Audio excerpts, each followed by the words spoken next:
Boa noite a todos. Hoje teremos nossa última apresentação do seminário deste ano, com o tema As Psicoses, a cargo de Flávia Dutra, com participação também de Karina Tiuto. Alguns breves avisos. Hoje é a nossa última apresentação do seminário, mas nós ainda teremos 2 apresentações de investigação, que serão nos dias 8 e 22 de novembro, serão a cargo de Luciana Salum, com o tema O Conceito de Corpo em Lacan e no Lacanismo. Lembrando que as apresentações de investigação são abertas, são gratuitas, então quem se interessar ou conhecer alguém que se interesse, é só enviar o e-mail para a Paula que fazemos a inscrição. Um outro aviso também, nós tínhamos programado para o dia 29 de novembro, um dia de conversação para fecharmos os trabalhos do seminário desse ano, né? Mas nós pensamos em suspender esse dia, porque, né, por conta da nossa experiência em anos anteriores, essas discussões acabam não rendendo muito, porque a tendência é que cada um mande suas questões para a apresentação de investigação ou a aula do seminário correspondente, né? Então, a princípio, esse dia fica suspenso, então temos a atividade de hoje e as 2 apresentações de investigação do dia 8 e 22 de novembro. Agora vamos começar, passo a palavra a Flávia Dutra. Olá, boa noite a todos. Bom, o tema de hoje fecha o seminário, como a Karine acaba de colocar para vocês, e antes de tudo eu queria agradecer a Karina pela gentileza de ter aceitado colaborar com o tema de hoje, né? E eu tomei a decisão de fazer algo, me parece, bastante abrangente, né? Eu acho que a apresentação de hoje vai ser extensa, quem cansar sai, depois assiste a gravação, né? Mas minha intenção foi dar uma perspectiva mais geral do quadro das psicoses, né? Então, Karine, você pode colocar o primeiro PowerPoint? Que essa imagem, esse slide... Isso, tem aí o esquema do que eu vou apresentar hoje, tá? Tá tudo aí. Então, se vocês se perderem, voltem, que eu vou passo a passo seguindo esse esquema. E vou abrir a partir da questão do falo, situando a questão do falo. Esse é o primeiro tópico do que eu pretendo abordar hoje aqui com vocês, né? Agora, trata-se de um aspecto em relação à questão do falo, um determinado aspecto, porque falo é um conceito super amplo, que assume várias faces, mas eu vou abordar aqui apenas um aspecto, retomando um ponto que foi discutido no encontro sobre as neuroses, apresentado por Bruno e Adriana, né? E esse tópico específico gerou uma discussão e eu queria retomar daí, antes de entrar nas considerações gerais, que é o próximo tópico do esquema, tá? E foi discutido nesse encontro sobre as neuroses, esse ponto diz respeito ao falo no esquema R, que foi apresentado por Karina, tá? Só que essa discussão específica aconteceu na apresentação da Adriana e do Bruno, e é daí que eu queria retomar. E qual é a questão que eu quero retomar aí? O falo no esquema R é a questão da perspectiva que organiza a realidade. Vocês sabem o que é um ponto de fuga num quadro, num desenho, numa pintura? Karine, pode pôr o PowerPoint 2, depois o 3 e o 4, pode passar na sequência, só para dar uma ideia do que é um ponto de fuga.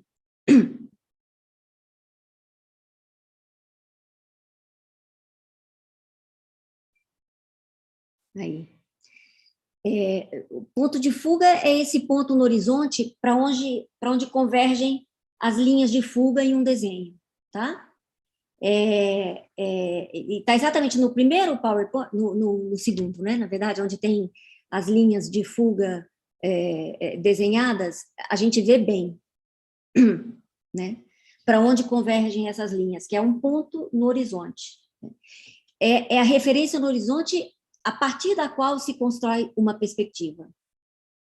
a palavra perspectiva, aí eu recorro à etimologia, porque tem uma acepção que me parece bastante interessante para a gente resgatar, para pensar a função do falo.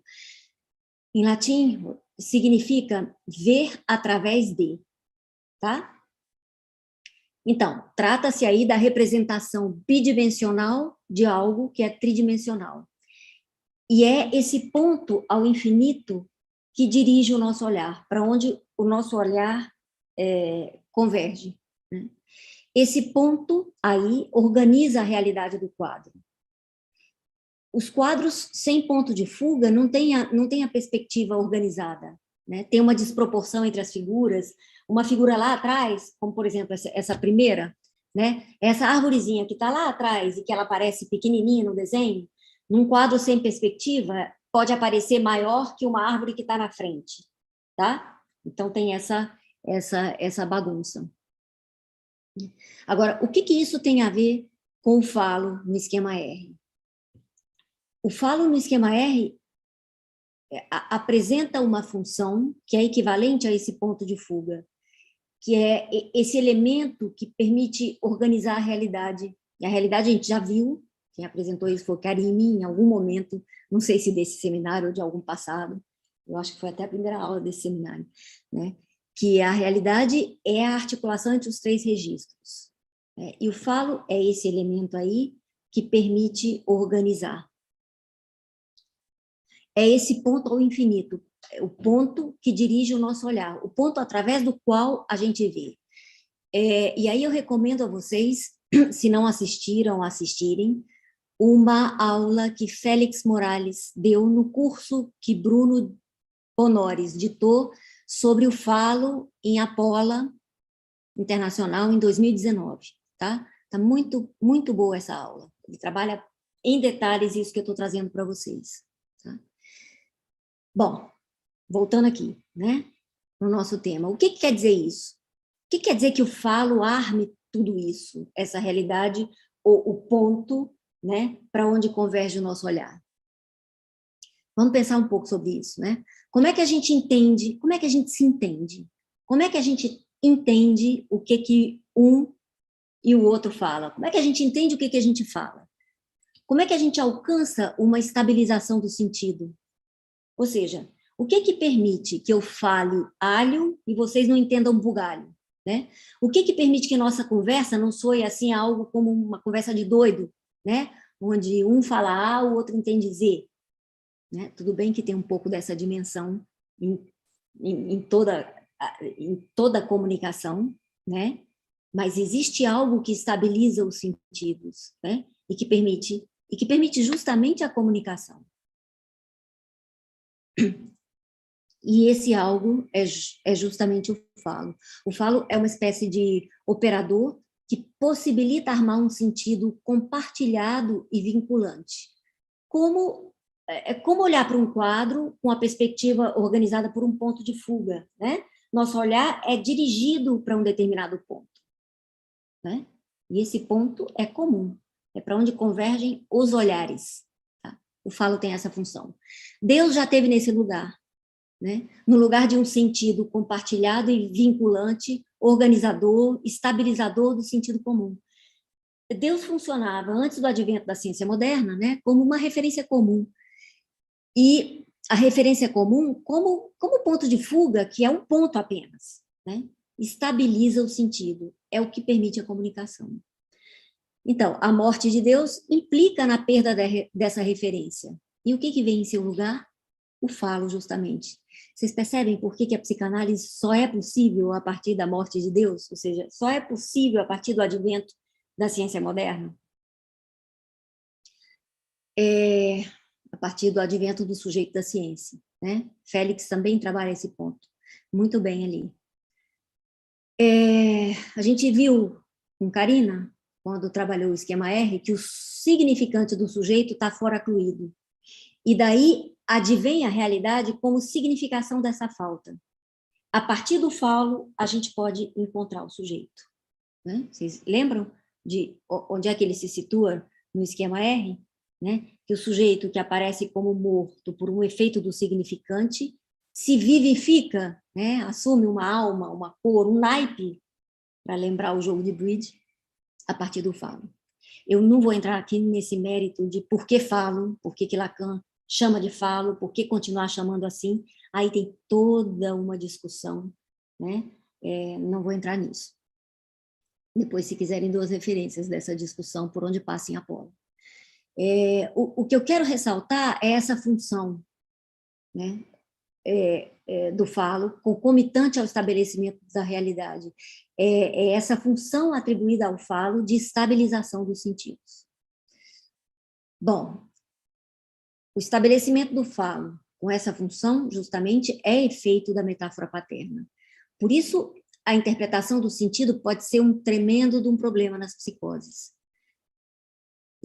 E aí, talvez a gente possa estabelecer até uma correlação, né, entre um quadro que não tem ponto de fuga, não sei se vocês já viram, né, mas tem toda essa esquisitice, né, de uma coisa que lá atrás pode aparecer muito maior do que outra que está aqui na frente, né, é arbitrário, não tem perspectiva, né. Então, a gente pode pensar, talvez, como correlato do ponto de vista nas psicoses. Né? Bom, aí eu entro para o segundo tópico do esquema, que são as considerações gerais sobre as psicoses. Uma das maiores contribuições de Lacan, do meu ponto de vista, se quiser tirar, Karine, pode tirar, não vou mais voltar a isso, tá? Uma das maiores contribuições de Lacan, aí do meu ponto de vista, claro, né? Me parece que foi em relação às psicoses, tanto no seu entendimento, no entendimento das psicoses, como na possibilidade clínica que a sua teoria aporta, que a teoria de Lacan aporta. E também, do meu ponto de vista, essa contribuição acabou sofrendo o mesmo apagamento que as maiores novidades do ensino de Lacan, sobretudo aquelas que apontavam para uma ruptura com o paradigma freudiano. Com Lacan, a gente tem a possibilidade de uma clínica não fenomenológica das psicoses, o que possibilita justamente a detecção das psicoses fora dos quadros do seu desencadeamento, né? Então, é possível diagnosticar uma psicose fora de surto, né? A partir dessa novidade que Lacan traz, da teorização dessa clínica. Freud tinha a castração como referência clínica, seja como causa, como a gênese das neuroses, seja como limite das análises, né? Ou seja, o limite da análise era se deparar com o rochedo da castração. Deparar-se com o rochedo da castração marcava o fim da análise, né? A castração e o Édipo continuaram sendo a referência na clínica das psicoses, o que muitas vezes redundava numa direção do tratamento neurotizante, quer dizer, dito de outra maneira, né? Melhor dito, uma tentativa de neurotização das psicoses como direção do tratamento. Bom, como consideração geral, eu queria comentar aqui uma constatação, de que a psicose é subdiagnosticada, né? Me parece que ela é subdiagnosticada. E eu arrisco aqui dois palpites, duas hipóteses sobre as possíveis, prováveis razões disso. Primeiro é um preconceito com a psicose, né? Talvez nutrido pela ideia de que uma psicose é o que pode haver de pior, é o fim, né? Então a gente reluta em assumir esse diagnóstico, né? E outra hipótese é a referência edípica como chave de leitura clínica. Por exemplo, se o paciente respeita as leis, ele não pode ser psicótico, né? Porque se respeita a lei, é porque tem superego, e o superego é uma herança edípica, tá? É uma herança do Édipo. E um psicótico não atravessa o Édipo, né? Então, se tem ali, se obedece à lei, não pode ser psicótico. Vocês estão vendo a cadeia? Então, se o paciente não falta sessões, se paga com regularidade, se não se atrasa, não pode se tratar de uma psicose, deve ser uma neurose grave daquelas de livro. Vocês já ouviram essa expressão? Essa expressão veio numa espécie de bloco, né? É uma neurose grave daquelas de livro, né? Costuma vir em bloco, né? Parece tudo junto, parece uma categoria diagnóstica, né? Assim como também tem uma histeria grave daquelas de livro. Eu não sei muito bem o que significa isso, mas eu me arrisco a dizer que pode ser uma psicose, né? Funciona mais ou menos como o borderline para a psiquiatria, né? Que os psiquiatras também têm um preconceito com as psicoses, isso não é uma prerrogativa nossa, né? Ou então, se os fenômenos elementares da psicose não aparecem, se o paciente não está em surto, se não tem delírio configurado, se não tem um déficit intelectual, né? Se não está em confusão mental, não pode ser psicose, né? E se, né, ainda por cima obedece à lei e não tem déficit intelectual, aí é que não pode mesmo ser uma psicose. Bom, a gente tem nesse campo, o campo das psicoses, problemas clínicos, nosográficos, diagnósticos e de direção de tratamento que precisam ser revistos, né? É sabido que ocorre nas psicoses uma falha da metáfora paterna. A gente vem falando isso aqui ao longo desse ano todo, né? Eu não vou entrar nesse mérito, já foi trabalhado aqui em outras ocasiões, mas acho que vale lembrar que nas psicoses não ocorre a inscrição da extração do objeto A, o que leva a uma série de consequências, né?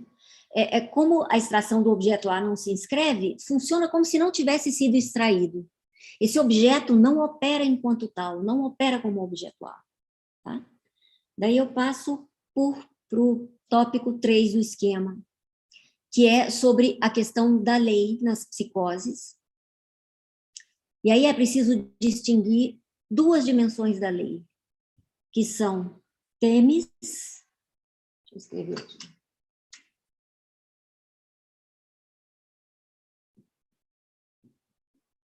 E de quê? Já vi a grafia assim, já vi assim, né? Vou deixar assim, eu acho mais simpático o chapeuzinho. Temes e de quê? São as duas dimensões da lei, né? Quem trabalha isso é Benveniste no vocabulário das instituições indo-europeias, e Alfredo Edelstein retoma a partir de Benveniste nas estruturas clínicas. Não sei se um ou dois, depois posso precisar isso para vocês. Bom, o significante do nome do pai como representante da lei no outro nos convoca a esclarecer essa lei, né? Que lei é essa que o significante representa no outro? Justamente, né? Porque sua foraclusão, a foraclusão do significante que representa essa lei no grande outro, que é o caso das psicoses, não produz nenhum criminoso, nenhum transgressor, nenhum bandido necessariamente, tá? Daí a gente precisa pensar de que ordem é essa lei. O significante do nome do pai também nos convoca a esclarecer os dois registros de pai, o pai como homem e o pai como nome, né? Eu não vou entrar nisso, não vamos ter tempo disso, mas vale a ressalva. Já trabalhei isso aqui em algum momento atrás. Então, a gente tem essas duas dimensões da lei, destacadas por Benveniste. De que é uma palavra grega, que corresponde a ius em latim. Né? E refere-se à lei dos homens. Designa o Código Penal, civil, comercial, Código Penal, etc. Né? O Código Legal, de um modo geral. É isso que essa lei designa. Tá? Designa as normas que regem os vínculos entre os indivíduos em sociedade, em família, nas cidades. Temes corresponde ao fundamento moral e religioso de toda a sociedade. Corresponde à lei divina, né? A ordem da natureza, algo assim como a ordem do mundo. Né? Temes se refere ao que funda o cosmos, o que funda o mundo como uma ordem. Tá? Com Temes, era possível contar com o funcionamento de uma ordem suprema que regia todas as coisas, que constituía o mundo, um mundo fechado que incorporava os termos da natureza, sociedade, cultura, religião, que compõem uma cosmogonia, né? Cosmogonia entendida como um corpo de doutrinas, princípios, que se ocupam em explicar a origem e o princípio do universo, tá? Essa é Têmis. Lacan trabalha essas duas vertentes da lei no seminário 7, com Antígona, a tragédia de Sófocles. Vocês conhecem Antígona?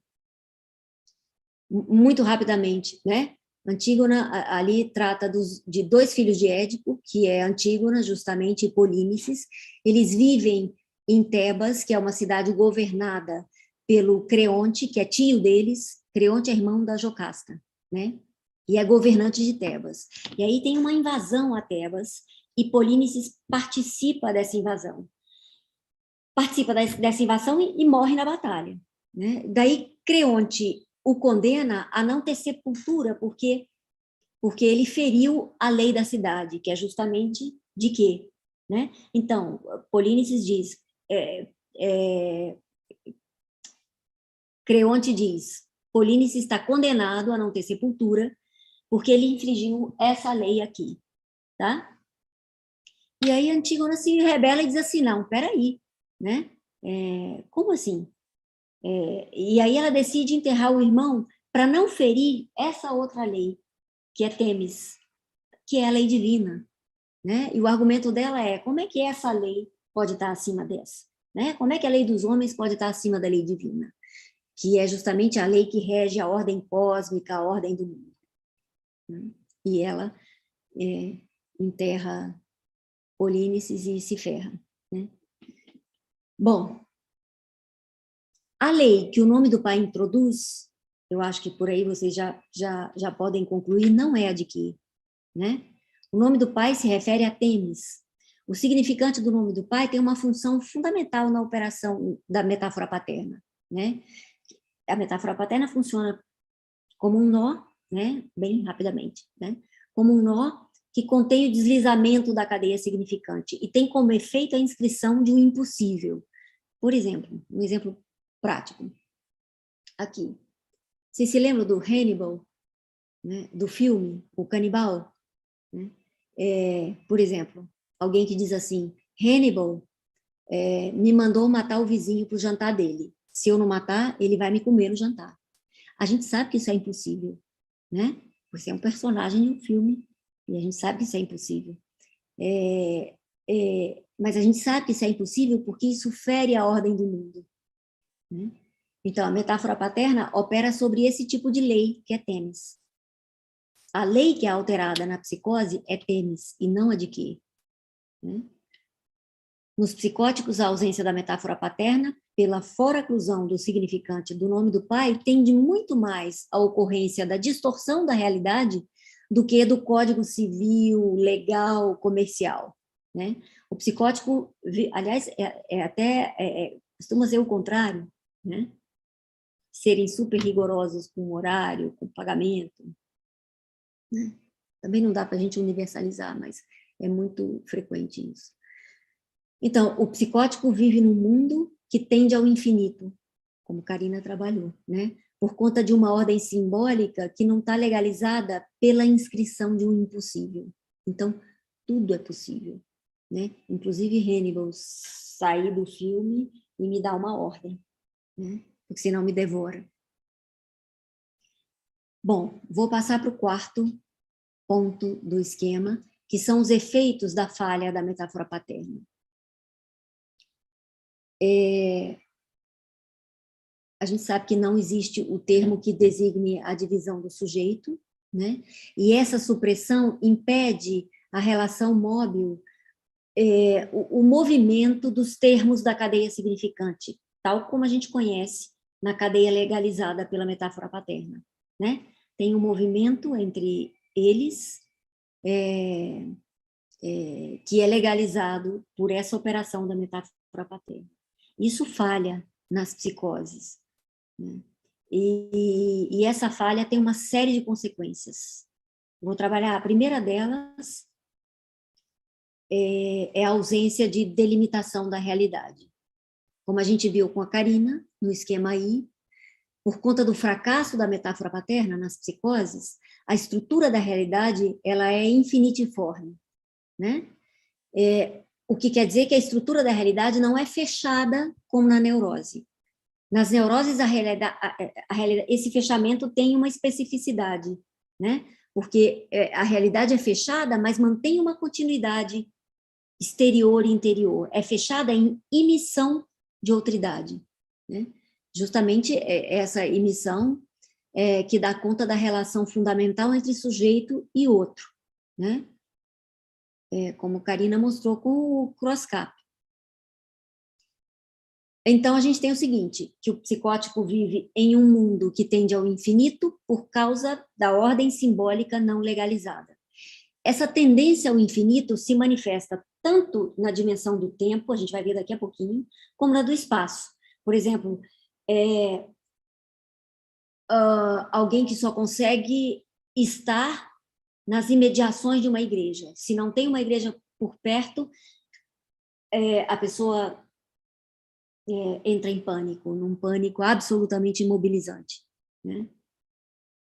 Ou um pânico com a estrada que você não consegue ver o fim dela, né?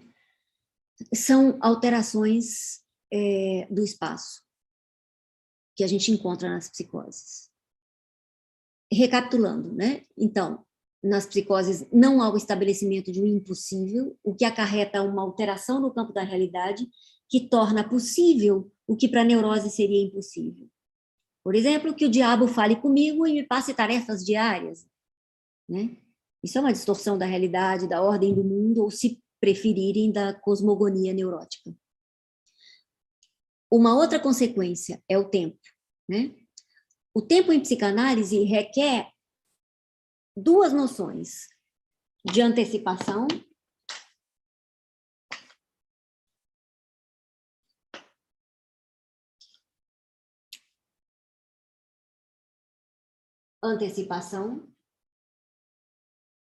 e retroação, tá? Tá dando para ver? Eu acho que é melhor o preto, né?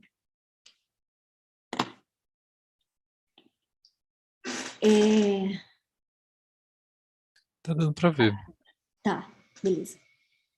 Então, o tempo na psicanálise, para a gente pensar o tempo, na psicanálise a gente precisa ter em mente essas duas noções, de antecipação e de retroação, tá? Aqui tem, isso arma a estrutura de um bucle significante, né?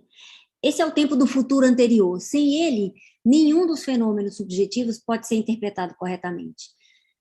No seminário 1, Lacan propõe que em análise a gente segue a boa ordem, e a boa ordem em análise é do porvir ao passado. Ou seja, a boa ordem é retroativa, tá?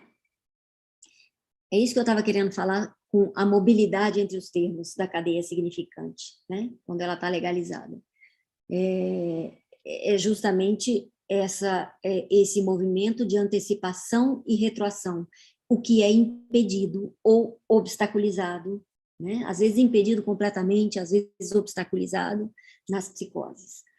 A temporalidade típica do sujeito e da análise é o futuro anterior. Ela fica obstaculizada nas psicoses. Bom, o que acarreta, obviamente, um problema com a historização. A gente pode encontrar, por exemplo, que as lembranças fiquem reduzidas a imagens desarticuladas, estanques, que não armam uma história, nem uma memória. No seminário da Carta Roubada, Lacan afirma que há um nexo essencial da memória com a lei, né? Então, a cadeia significante, funcionando em sua legalidade, estabelece uma temporalidade que articula futuro e passado. Tá? Aí eu trago uma citação de Lacan, está no PowerPoint número 5, Karine, por favor. Se você puder colocar, eu leio isso. É na conexão entre o imaginário e o simbólico que se inscreve a história do falacer. Não no sentido de um desenvolvimento no tempo, né? Mas no sentido daquilo que permite a alguém se reconhecer correlativamente no passado e no futuro, tá? O que fica aí comprometido não é esse desenvolvimento, né? primeiro eu nasci, depois isso, depois aquilo, né? É a possibilidade de articular o presente, o passado e futuro, tá? Esse é do seminário 3, está aí, inclusive, a aula, né? Então, aparecem manifestações do tempo nas psicoses, né? Tais como uma espécie de presente eterno, né? Passado e futuro desarticulados, o que que dá? Redunda não há futuro, não há passado, isso é igual a um eterno presente. Por exemplo, né? Fulano tem 40 anos, não estuda, não trabalha, vive com os pais, não se angustia por isso, não se pergunta sobre sua condição, ok? O que quer dizer isso? Não tem futuro. O futuro não é considerado, né? E não articulado com o passado, né? Aparecem também falhas no contexto narrativo, na história ou na memória. E essa falha não é de esquecimento, é de desarticulação. Daí a gente passa para mais uma consequência, a terceira, que é a dialética dual. Assim, Lacan chama no seminário 3, tá? Vamos recorrer aqui ao esquema Z.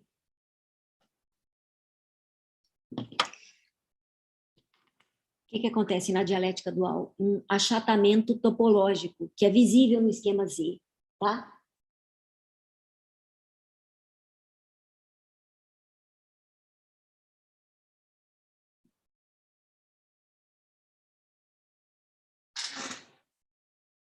Como isso aqui não opera, né? Porque não opera P em A, não opera o falo em S, né? Vocês lembram do esquema R e do esquema I? Karina trabalhou isso super bem, né? Como isso aqui não opera, o que que acontece? Um achatamento que vai redundar nisso aqui, ó. Se a gente perde esse eixo, né? A gente acaba aqui. Esse é o achatamento topológico, visível no esquema R, quando isso aqui não está no seu funcionamento.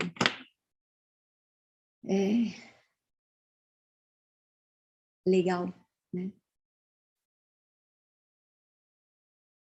Justamente quando P não opera em A e o S não aparece sob o signo do falo, a gente se encontra aqui nessa dialética dual, reduzida a essa relação A linha. Daí a gente tem uma regressão tópica, não é temporal a regressão é tópica, né, ao estádio do espelho, que redunda num aprisionamento na dialética dual e consequentes problemas de laço social, né? Isso é o que Lacan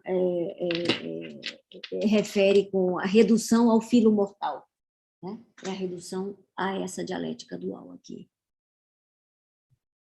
Vale lembrar que a dialética dual se arma em relação aos significantes. Eu acabei de apresentar para vocês esse problema da antecipação e da retroação, né? Que não opera no bucle na sua normalidade. E daí essa dialética que se arma em relação ao significante se estende também à relação com o semelhante. Ela fica bastante evidente na gramática da paranoia, que eu pretendo falar mais na frente. Esse movimento da dialética dual tem uma dimensão mortal porque implica na exclusão mútua, ou um ou outro, ou um termo, né, ou um ou outro só, né, na relação com o semelhante, na relação com o significante também, né? Ou um ou outro termo, não há saída. A dialética dual também tem consequências na questão do eu e das identificações. Karime, você pode colocar o PowerPoint 6, por favor, o gráfico completo? A gente pode observar aí no gráfico, aí, no primeiro andar do grafo, está muito pequenininho? Está pequeno, né? Aí, melhorou. Aí. No primeiro andar do grafo, a gente tem o circuito imaginário, né? Que se constitui se constitui um círculo. Me acompanha aí. Esse círculo sai de SA, né? Aqui à esquerda, sai de SA, segue até A, daí desce para I de A, e em seguida vai a M, né? Que é o Moá, eu. Daí sobe para S de A de novo, que é o significado do outro, fechando o círculo. Estão vendo o círculo aí? Né? O esquema é o seguinte. A gente parte aqui de S de A para A, para I de A,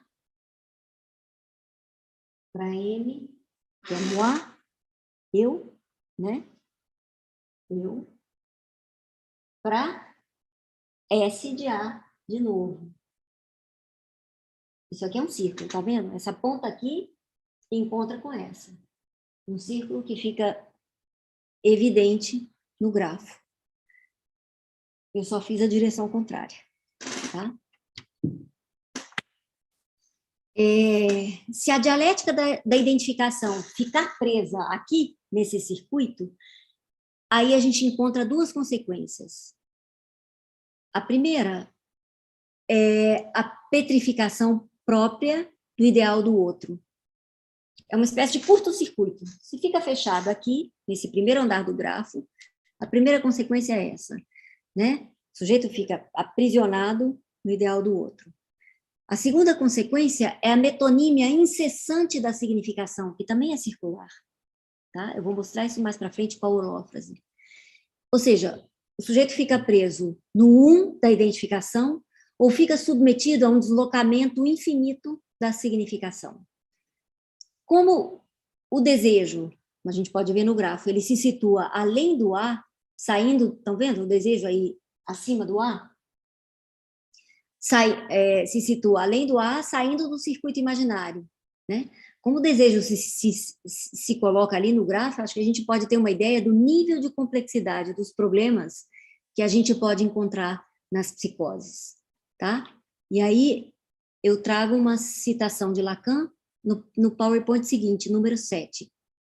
Aí, obrigada, Karine. Mas não se deve confundir a identificação com o significante onipotente da demanda, do qual já falamos, e a identificação com o objeto da demanda de amor, tá? Isso aí, essa página 641 é da Zahar, tá, gente? Edição brasileira. Lacan está chamando a atenção para um aspecto super importante, né? Não dá para confundir essa identificação com o significante onipotente da demanda com a identificação com o objeto da demanda de amor, tá? Ou seja, não dá para confundir a identificação a essa captura ao ideal do outro, tá? Com a identificação com o objeto causa de desejo no outro. São duas coisas bem distintas. Então, Lacan sugere aqui que existe uma identificação com o significante onipotente da demanda, que é o IDA, tá? Que a gente pode pensar como a captura, como o Diego Pacheta apresenta, né? Ou seja, seria uma captura por esse significante, o sujeito fica capturado por esse significante onipotente da demanda, né? O que equivale a essa petrificação no ideal do A, o que redundaria essa captura numa psicose. E a outra identificação é a identificação com o objeto da demanda de amor, né? Por que a gente não deve confundir uma com a outra? Porque essa segunda, a identificação com o objeto da demanda de amor, corresponde a uma saída da primeira, tá? É uma saída à petrificação, ao aprisionamento da anterior, que é a identificação com o significante onipotente da demanda. Vocês se lembram, eu apresentei isso aqui, no tema do objeto A, né, de que o objeto A é o que nos resgata de não ser nada, né, é ser tomado como objeto causa do desejo do outro. Então, a identificação com um ou outro marca a diferença entre o puro objeto e o objeto causa de desejo, né? Tá aí a separação. A separação tá aí, a possibilidade de se identificar com esse objeto da demanda de amor. Isso é separação, né? E não se destacar do outro, se tornar independente, né? A separação é ser tomado como objeto causa do desejo do outro, né? E a separação muitas vezes é entendida como o contrário, que é se desprender do outro. E, aliás, isso se torna um ideal de fim de análise, um ideal de analista, um ideal de formação, né? O penso por mim mesmo não é uma máxima assim, do ideal da formação, por exemplo, né? Ou, muitas vezes, a pura oposição não tende a ser interpretada como um sinal de inteligência e maturidade, né? Pensar por si mesmo como se isso fosse possível, né? Esse é o beco sem saída do ideal moderno, né? Onde, muitas vezes, as análises entram e as formações também, né? Bom, a outra consequência do aprisionamento no circuito da identificação é a metonímia incessante da significação, né? Que corresponde ao que a gente conhece como automatismo de pensamento típico das psicoses, e acho que isso foi, tá? Eu não confirmei isso, acho que isso foi descrito por Claire Rambaud, que é automatismo de pensamento, né? Ainda na esteira das identificações, Lacan, no seminário 1, isso está na aula 7, de abril de 54, né? Lacan afirma que é a operatória significante que produz os giros do espelho. Em português, giros do espelho está em espanhol e me parece bem melhor que em português, a expressão é viradas do espelho, né? E o que significa isso, né? Lacan diz que é a operatória significante que produz esses giros, né? Que significa o seguinte, que são as diferentes figuras do desejo no outro, as diferentes figuras que o desejo assume, né? Ou que o objeto desse desejo pode assumir, né? A operatória significante legalizada pela metáfora paterna é o que permite ao sujeito assumir imagens variáveis, identificações distintas, né? O eu é composto por identificações sucessivas e superpostas. No seminário 2, Lacan compara o eu com um bric-a-brac, né? Uma espécie de colagem, um patchwork, né?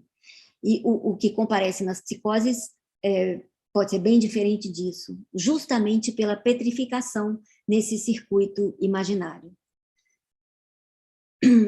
Então, é comum que as identificações nas psicoses assumam uma significação totalizante que tem o caráter de um signo invariável, que é bem diferente desse movimento. Os giros do espelho dão ideia de movimento, né? Por exemplo, eu sou ruim e mais nada. Eu sou o diabo. Eu sou um merda, sou uma merda só e mais nada, né? Ou coisas mais bizarras, como eu sou cósmica, ou eu sou um ET, né? Bom, vamos passar para um outro efeito, né? Que é o A não barrado. O outro não barrado, o grande outro não barrado. Quando o não barrado assume um caráter onipotente. Daí a demanda pode, dessa maneira, assumir uma expressão unívoca, o que contribui para a captura, né, na demanda do outro. Captura no significante onipotente da demanda do outro, tá? Então, se o outro não é barrado, não opera a emissão de outridade, nem se dá a diferenciação entre A e O, tá? Entre A, o campo, né, da linguagem, dos significantes, e O, que é esse que encarna isso aqui, tá? essa distinção na psicose fica impedida, problematizada, né?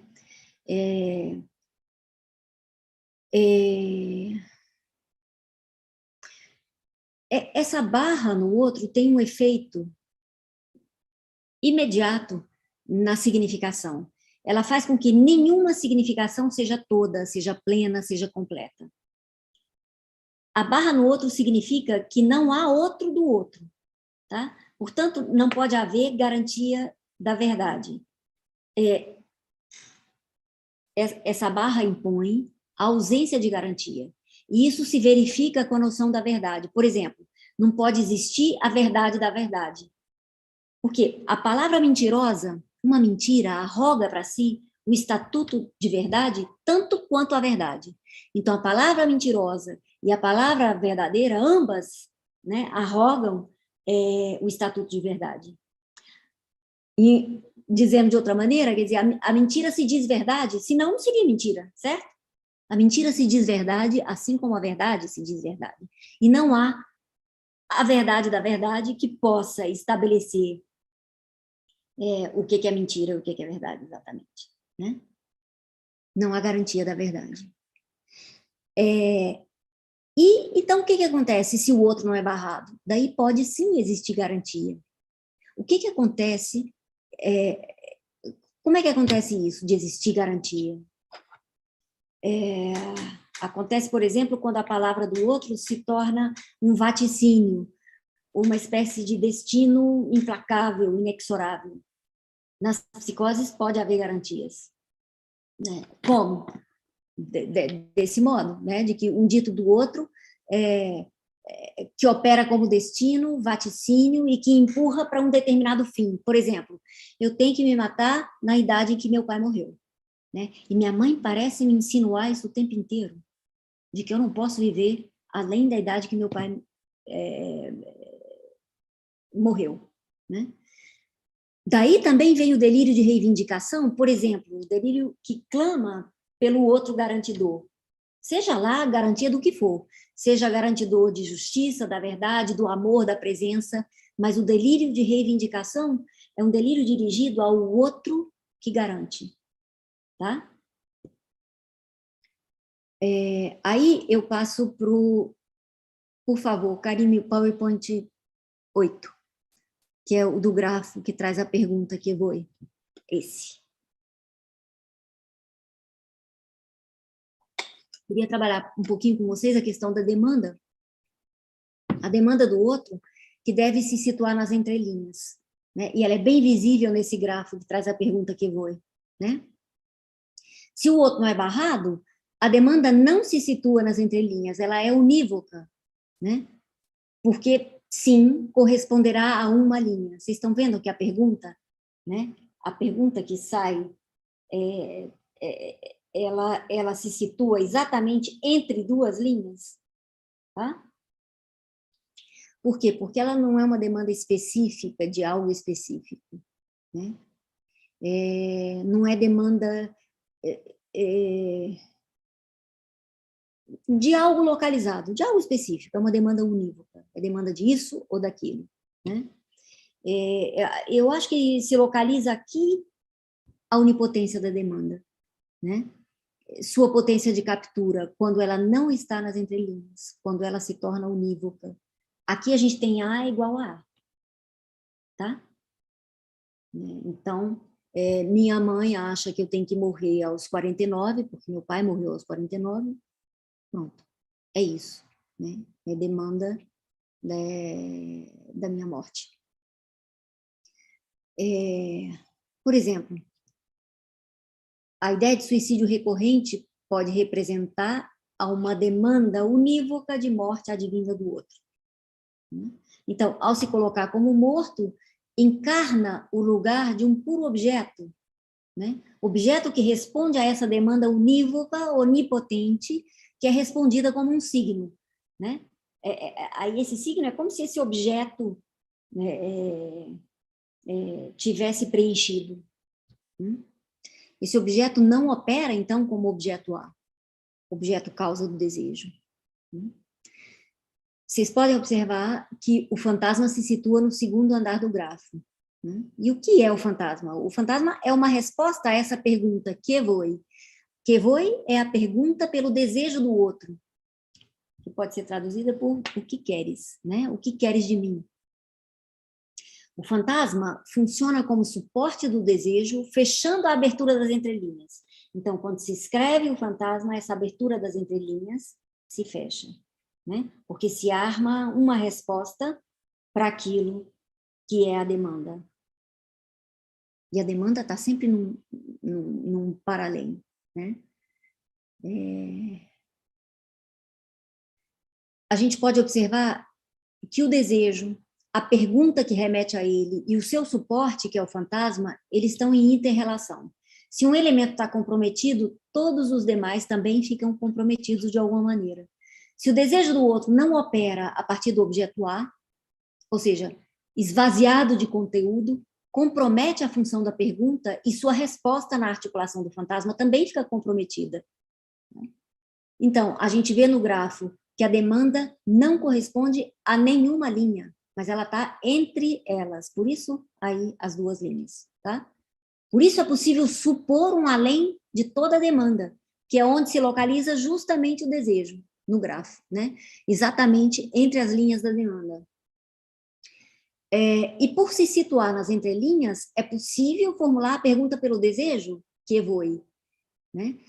Se ela não se situa nas entrelinhas, essa pergunta fica impedida, né? Não há pergunta, porque a demanda já está respondida, o que voi já tem a resposta, né? Não se articula, né, o fantasma como resposta a isso. E quando isso está nas entrelinhas, abre o campo do sentido, que é, bom, isso é o que você me pede, mas o que é mesmo que você quer de mim? Né? Bom, passo para mais um efeito, que é o Anglauben. Nossa, que novela, gente. Vou escrever aqui, que é um termo em alemão, tá?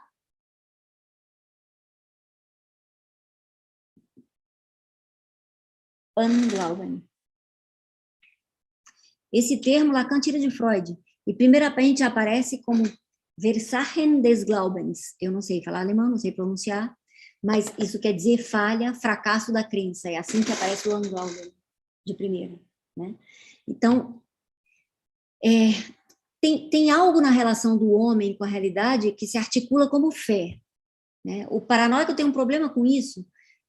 Lacan afirma que o paranoico não acredita naquele primeiro estranho em relação ao qual o sujeito tem de se referir inicialmente. Né? Sujeito aqui é entendido como pessoa, indivíduo, tá?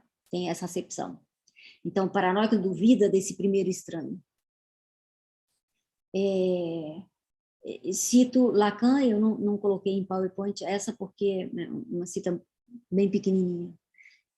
O móvel da paranoia é essencialmente rejeição de um certo apoio na ordem simbólica. Então, esse estranho, que é aquele que porta a linguagem, né, a quem o sujeito se refere no começo, né, é justamente aquele que portador da linguagem, né, o outro encarnado, o paranoico rejeita, né? Porque rejeita um certo apoio na ordem simbólica. O apoio na ordem simbólica é o que nos permite acreditar duvidando, né? Acreditar cogitando, se não poderia ser de outra maneira. Acreditar com o pano de fundo da ausência de garantia da verdade. Tá? No seminário 7, isso está na aula 3 de fevereiro, 60, Lacan afirma que o Anglauben não é a negação da crença, não é a descrença. Avança um pouco mais. No seminário 12, ele afirma que um dos elementos da crença é a insegurança. No seminário 11, afirma que um dos termos da crença é o que designa a divisão do sujeito.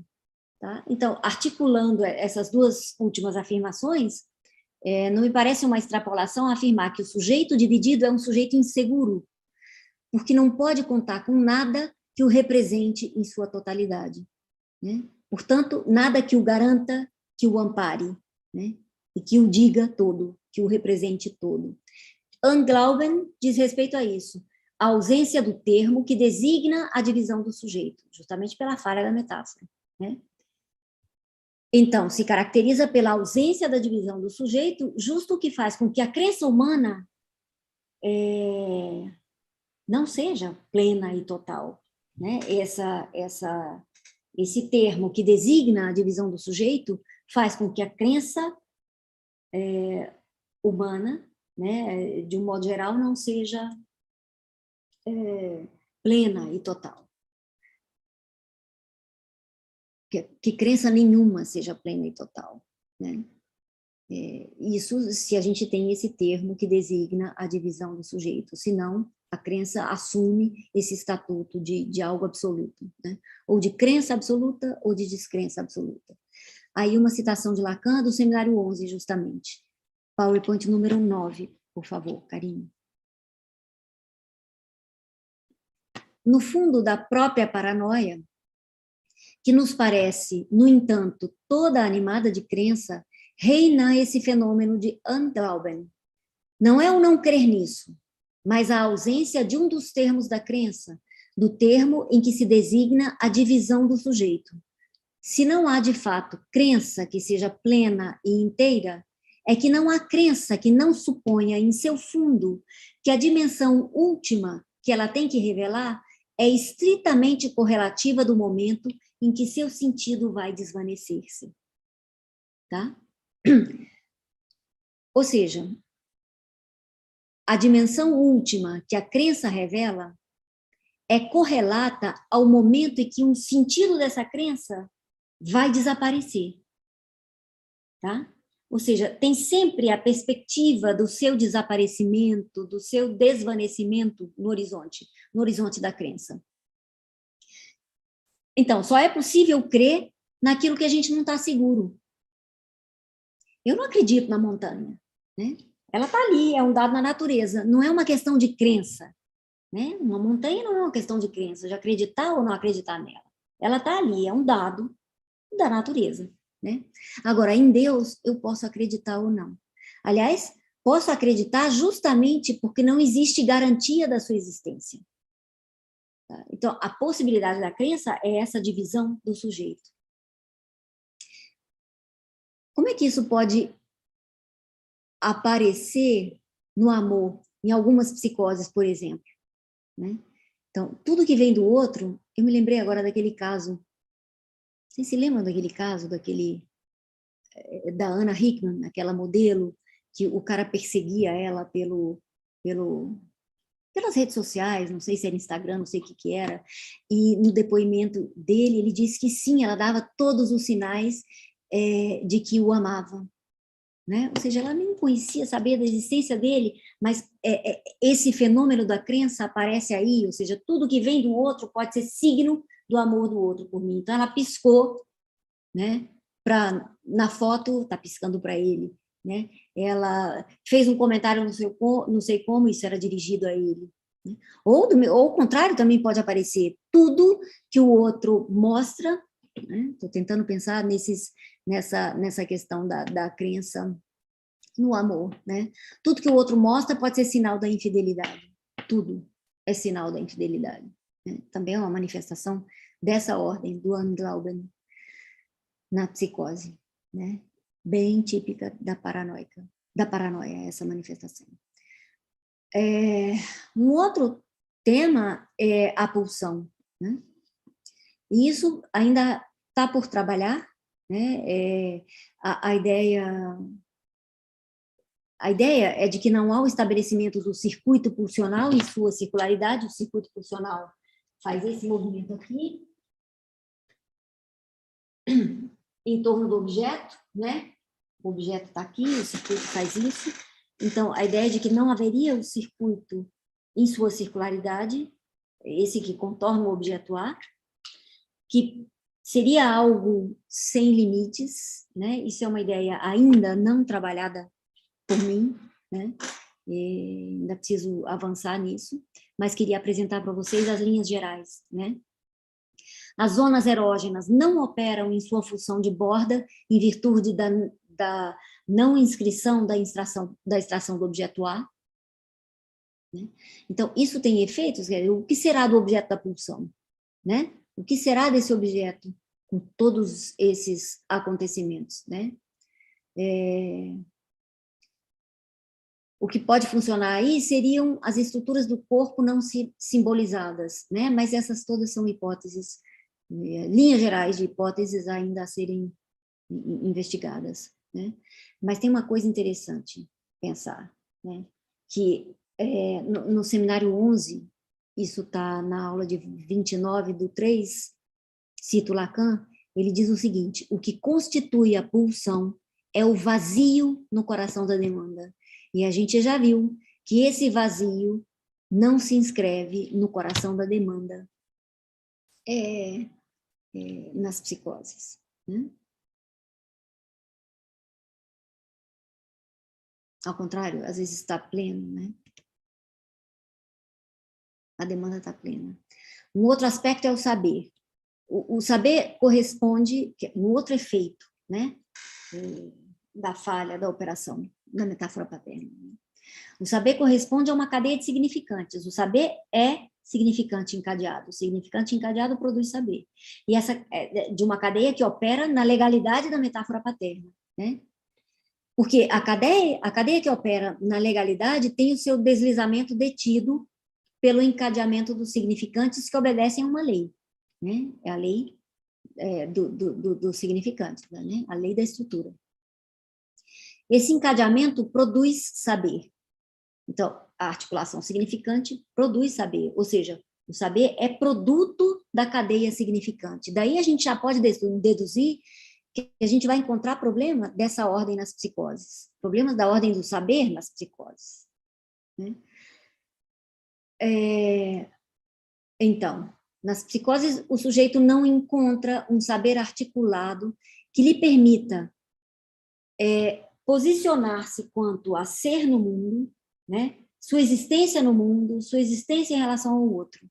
A lacuna nessa rede de saber também produz consequências no laço social, na leitura do mundo, na leitura do outro, no acesso ao sentido, aquele que está para além da significação, né?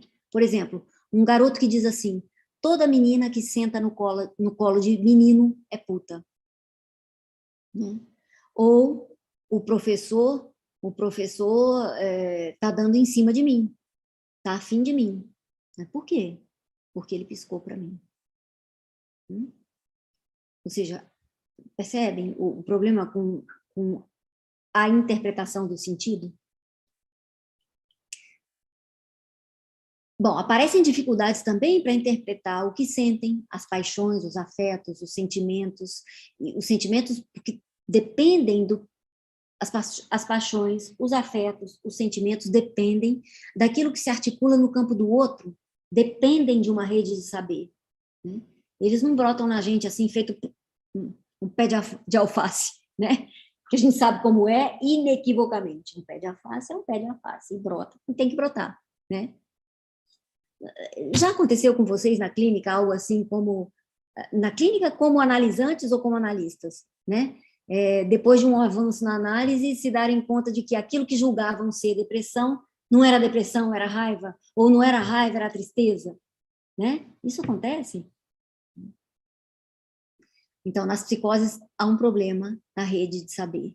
Então, como se arma essa rede de saber? Aí eu queria entrar um pouquinho na questão da significância, né? Por significância, a gente entende os elementos da linguagem em seu funcionamento legalizado, tá?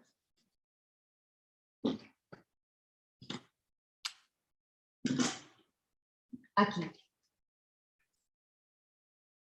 O algoritmo significante sobre significado.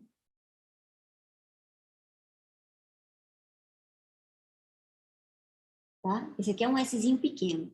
Eu fiz muito grandão, né? Significante sobre significado. Isso aqui, isso aqui é uma redução, né, gente? A gente sabe que um significante sozinho não existe, né? Isso aqui é uma redução de algo mais complexo, que é isso aqui, né? Esse 2, tá? Que é isso aqui. Tá? Isso aqui sobre o significado. Isso aqui tudo operando, a gente tem a significação.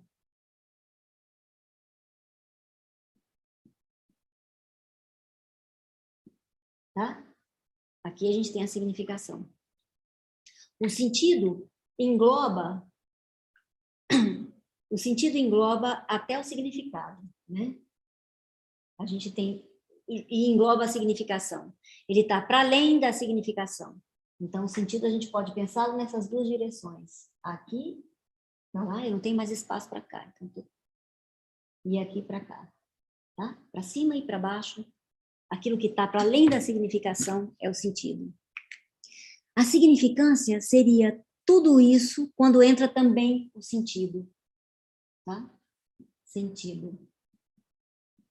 Tá bem bagunçado isso aqui, espero que vocês entendam. A significância é tudo isso.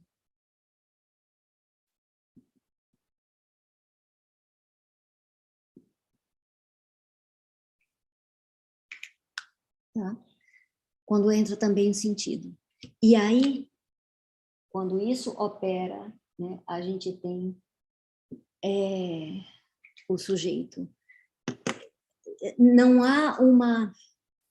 Isso está em jogo sincronicamente, né? Não há uma evolução. Primeiro isso, depois aquilo. Mas há acidentes, né? Há acidentes no percurso, né? Porque a lei da estrutura precisa ser particularizada. E nessa particularização, ou seja, precisa se colocar para cada sujeito. Nessa particularização podem acontecer acidentes, né?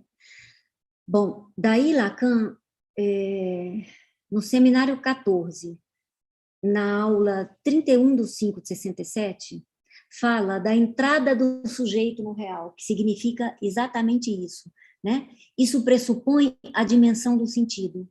Tudo isso operando, né, permite a entrada do sujeito no real. Quer dizer, e uma vez que esse sistema opera, há sujeito.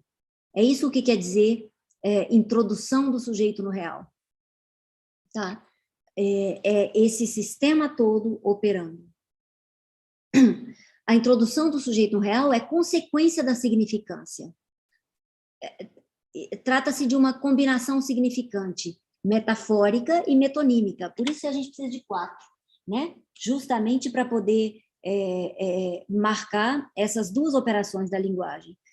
A metafórica, que está nesse eixo aqui, e a metonímica, que está nesse eixo aqui, horizontal. Tá bom? Essa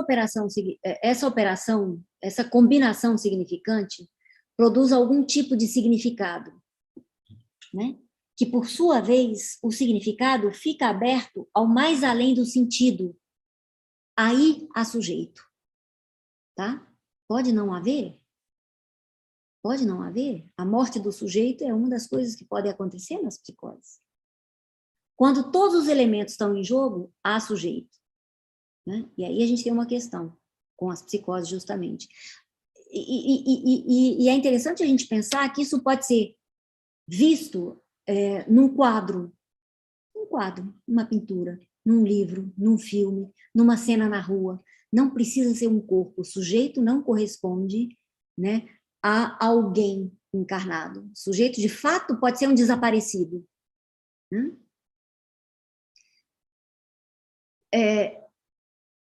Um detetive numa cena de crime, né? Que está o tempo inteiro cogitando sobre o sujeito daquele crime, que é um desaparecido, que é uma hipótese, tá? É uma hipótese. Esses elementos da significância, né? São os elementos fundamentais para Lacan, né, gente? Do universo humano, os elementos da materialidade humana. Quando se armam esses 4 elementos da materialidade humana, que é significado, significante, significado, metáfora e metonímia, né, quer dizer que há sujeito no real. Nem eu, nem você, só sujeito.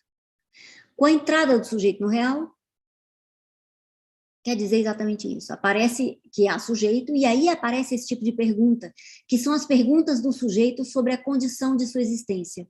O que é um pai? O que é uma mulher? Eu sou uma mulher? Eu sou um homem? São perguntas pelo ser e sua condição sexuada. Essas são perguntas que vão na direção de armar a rede de saber. Daí a gente retoma o Quevoy, que seria o protótipo da pergunta, né? Porque coloca em operação a função da pergunta. A pergunta tem uma função motriz, porque leva à articulação do fantasma, como resposta ao desejo do outro e suporte ao desejo do sujeito. Essa é a função motriz da pergunta, né? A possibilidade de articulação do fantasma. Vocês, então, percebem como a rede de saber em que se sustenta a pergunta pelo ser, pela condição do sujeito, é armada a partir da pergunta pelo desejo, que é o Quevoy, né? Qual é a condição para que essa pergunta opere como motor de saída daquele circuito imaginário e passagem para o segundo andar do grafo? Que a demanda do outro esteja nas entrelinhas, né? É por se situar nas entrelinhas, justamente, que é possível formular a pergunta pelo desejo. Daí a gente pode ver que a dimensão do sentido, que é um pressuposto lógico da entrada do sujeito no real, está em jogo aqui, né? Se a demanda é unívoca, a pergunta pelo sentido fica impedida e esse sujeito obstaculizado, né? No caso da neurose, a articulação de uma resposta à pergunta pelo desejo, ela fica aberta a toda uma variedade de significações, de escolhas possíveis através da significação fálica, tá? Então, retomando a questão do saber, o PowerPoint número 10, por favor, Karine. É uma citação pequena do seminário 12. Lacan diz assim, não, é o 10. O sujeito, esse mesmo, nosso ponto de partida clínico e teórico, olha só, isso é importante, hein, gente? O sujeito, nosso ponto de partida clínico e teórico, é a peça que falta a um saber condicionado pela ignorância. Esse saber condicionado pela ignorância, outra forma de dizer isso é um saber não sabido, provém da significância, que é a máquina significante em seu funcionamento. Provém do discurso do outro, operando em sua legalidade. Esse saber não sabido é interpelado por perguntas como essas. Por que a gente faz o que faz? Por que eu faço isso que eu faço? Né? Por que eu quero isso que eu quero? A gente não sabe, mas isso sabe e opera efeitos na gente, né? Então, onde se localiza o sujeito em relação ao saber? O sujeito é a peça que falta. É a peça que falta esse saber. Então, ele aparece, por exemplo, em formulações como essa. Eu não sei por que eu faço isso, não sei por que eu quero aquilo, né? Vamos considerar, então, o sujeito como essa peça que falta ao saber. Como isso pode se manifestar nas psicoses? Um exemplo, né? Alguém diz assim,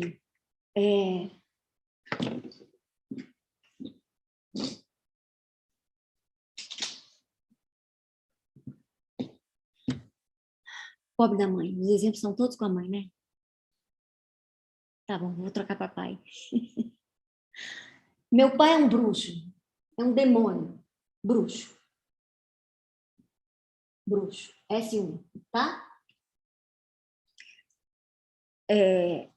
Eu quero muito que meu pai tenha orgulho de mim. Orgulho. Vamos tomar como S2. Se eles operassem como significantes enlaçados em sua função de antecipação e de retroação, né, um remeteria ao outro. Meu pai é ruim, né, mas eu quero deixá-lo orgulhoso de mim. Um remeteria ao outro, possibilitando a emergência do sujeito como peça que falta ao saber. Algo assim como a seguinte formulação, a seguinte hipótese. Como é que eu posso vê-lo como um monstro e mantê-lo como ideal e querer corresponder a ele? Está aí o sujeito. A peça que falta ao saber, entre dois significantes, né? E é a pergunta, como é que eu posso vê-lo assim e esperar isso? Tá? Isso se eles estão articulados num bucle, tá?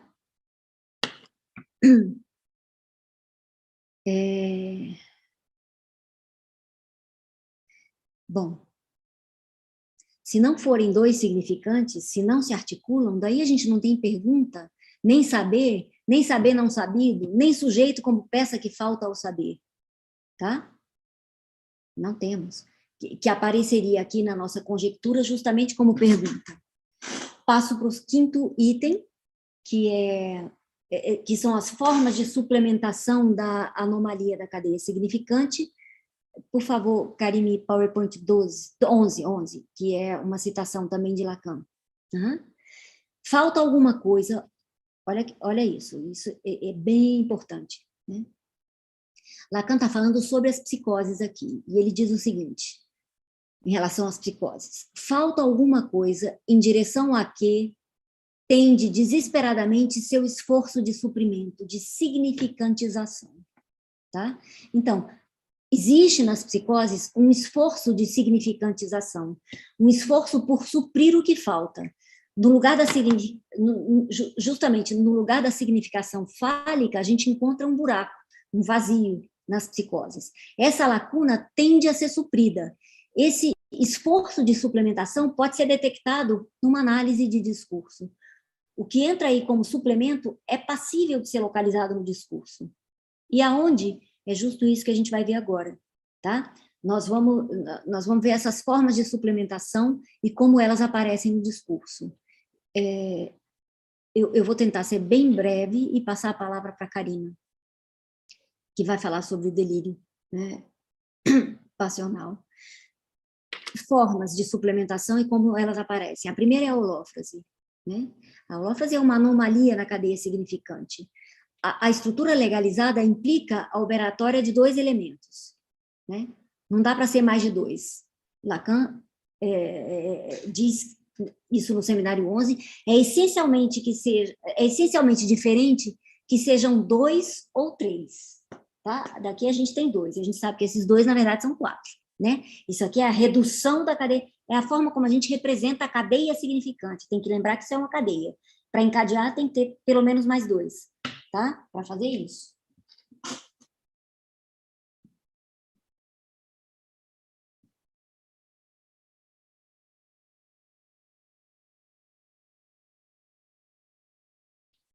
Um lançamento aqui. E esse remete a esse remete a esse, tá?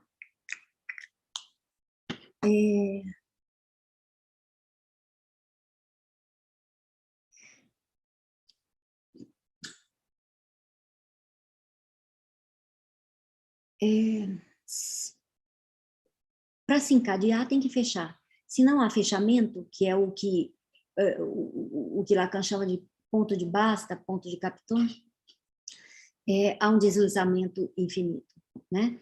Para encadear, tem que fechar. Eu estou tentando reduzir, mas acho que eu vou me embananar se eu fizer isso. Se o limite não opera, né? Se nós não temos dois elementos, se a gente não tem três, aí isso eu quero ir com calma, porque é justamente a holófrase, tá? Vamos imaginar que a gente tem três elementos aqui. S1, S2, X.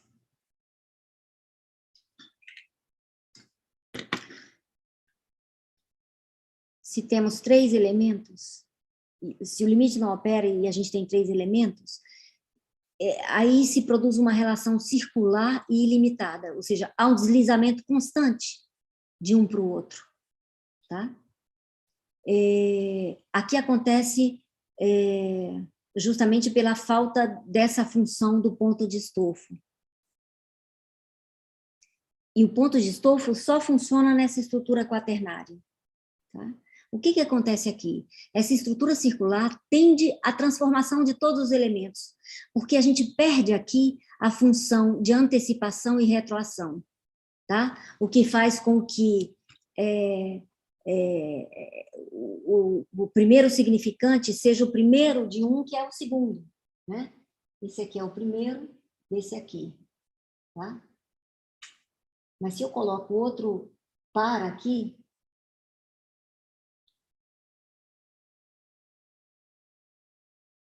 a relação desse com esse, né? Esse aqui vai fazer desse aqui, que era o 2 desse aqui, vai fazer o 1 desse aqui. Tá certo? Ou seja, ele não é um porque é o primeiro. Ele é um em relação ao outro que, em sua função de retroação, o coloca como um, tá? E esse um pode assumir a função de 2 para um outro, tá? Isso se perde aqui. Essa é a holófrase, tá? Porque se perde essa função de antecipação ou de retroação, que faz do primeiro significante S1 e do segundo S2. Aqui vai, né? Num circuito infinito, nesse deslizamento, e se perde a posição da cadeia, né? Perde a possibilidade de localização do significante. Sendo 3, os significantes funcionam indistintamente, no mesmo lugar que corresponderia, por lei da cadeia, tá? A S1. E S1 não é porque é o primeiro, né? É porque, na relação com o outro, ele se torna um. Desse modo, a gente pode afirmar que o intervalo não opera normalizando a estrutura da cadeia. Essa cadeia aqui de cima, ela está holofraseada, porque o intervalo não funciona.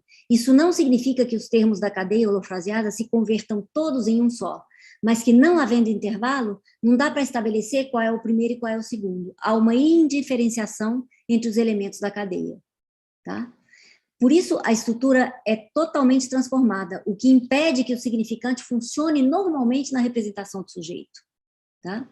A proposta de Lacan é a de que a holófrase entra em substituição no lugar da falha da cadeia significante, tá? Os neologismos são tipos de holófrase. Neologismo para Lacan, gente, não é uma palavra que não está no dicionário, né? Os exemplos que ele dá de neologismo são a palavra plena ou a palavra-chave, e a palavra vazia, né, ou estribilho, são exemplos de neologismos. A palavra plena é uma palavra plena de significação. O significante passa a estar pleno de significado, né? Não se trata de uma significação particular, mas uma significação toda, né? E a palavra vazia é vazia de significado. Eu vou pular isso aqui, vou passar para a Karina, para ela falar sobre um outro modo de suprir, né? Essa busca de suplementação que acontece nas psicoses. Karina, por favor. Boa noite. Eu queria falar para vocês hoje sobre delírios passionales de Lacan. Eu acho muito interessante este tipo de delirio porque son casos de psicosis que presentan características muy similares a neurosis.